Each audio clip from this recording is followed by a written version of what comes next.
Project Management Insights, providing project managers with professional development in the interpersonal skills areas of leadership, team building, and communication. Hi everyone. Today I want to talk to you about your team culture.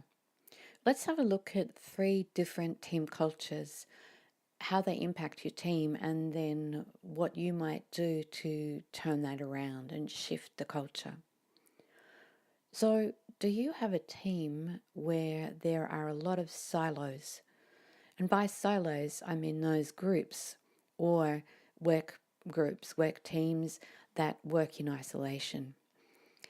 There always seems to be the group on the outside, or the group that's not involved in what's really going on, or there's, your whole team might consist of individual siloed teams that sit and only work on what they're doing and don't interact with the other members of the team and see that their work is part of a bigger, broader project. So the problem with it, as we see, is that there's no collaboration, there's no cooperation. It just really doesn't work because everything is done in isolation, as if the particular groups are the only ones that are working on the project overall. So let's look at what's really going on. When there are silos, what you will or may not understand is that this has got nothing to do necessarily with you and your project. Silos come about when people are unhappy with the organisation overall that they are working with. So, of course, if you are in a very small business and your project team is one of the biggest teams in that organisation, then yes, it might come down to you and what you're doing.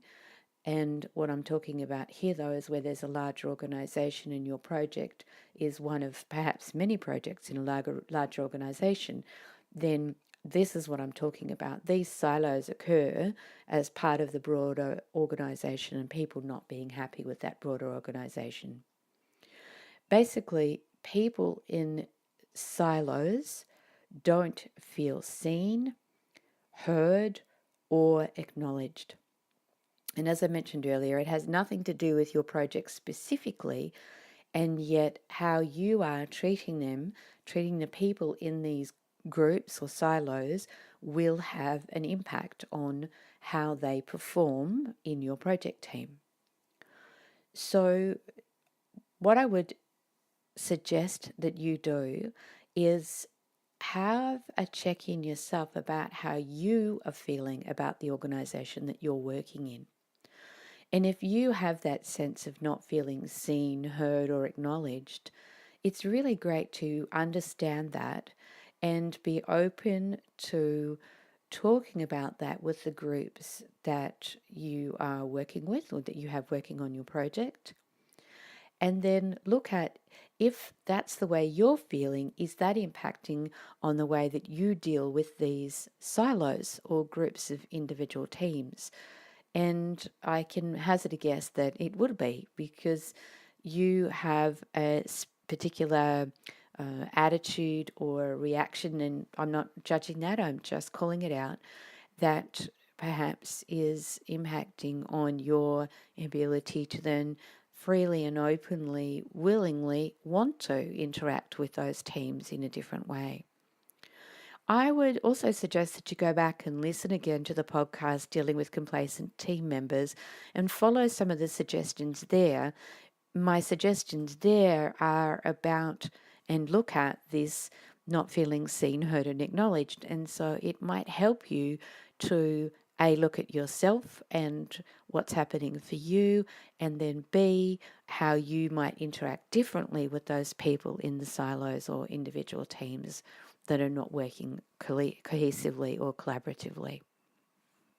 So the next team culture is a cohesive team culture. And wouldn't this be perfect if all of our teams were like this? A cohesive team are groups that work together and groups that work collaboratively on your project. Now, this only leads to positive outcomes for your team, positive outcomes for the project. And so, this is what we're always looking for from a project perspective. It is still very important to these teams or team members that you show your appreciation and openly thank the team. And the other thing that I've found is important is celebrating their wins and having some fun. Cohesive teams do need appreciation, and they do still want some form of acknowledgement of the work and job they're doing. And I've noticed that it isn't quite as important because the team is actually working effectively as it is in the way that it operates. When there's problems and things occur, it's worked out. As I've said, there's collaboration, there's cooperation, there's no war in the team. And this makes a big, big difference to the way that your team operates and what ultimately is delivered. Now, as we know, the exact opposite of that is going to be a combative team culture. And this looks like teams that are at war with each other all the time. You, as the project manager, might always hear about conflict. There is always going to be someone unhappy, angry, upset with someone else in the team. And you, as the project manager, might often be asked to adjudicate the conflict that's occurring. There is no sense of team cohesiveness at all. It feels like there is every man or woman on the team working for themselves. And it can literally feel for you like a war zone. And it's not so crazy because, for at one sense, they are at war with each other. And so the best thing that you can do is seek to understand what's going on. And I've described this sometimes as looking and feeling like kids fighting in the playground. And what you want to do is be able to understand why they're fighting with each other.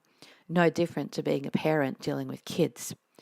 So seek to understand what they're unhappy about. And the best way, in my experience, to deal with this is to get the warring parties in a room, whether that's individuals or teams, groups of people, and teams themselves, and let them tell each other why they aren't happy, i.e., what's creating the war in their minds.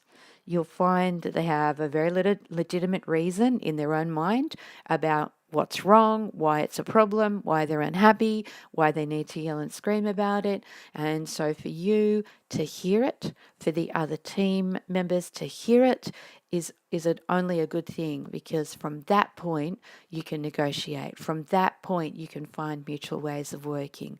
Whereas if you stand aside and let these teams war and only deal with one party at a time, you're not getting to the root cause of what's causing the problem. You're not helping settle the conflict. And remember that conflict is a good thing. From conflict, there can be negotiation, and negotiation means finding a win-win and an outcome for everybody. And so getting these warring parties together is a very good thing, and breaks down the combative nature of the team. So the ultimate driver and outcome for you as the project manager is to, every time you notice there's war, you meet it head on. Don't let it fester or continue, and get the warring parties together and talk it out. And by talk it out, I mean allowing and making sure that each of the team members and teams as a whole feel heard, because a lot of the times this is part of where the conflict begins.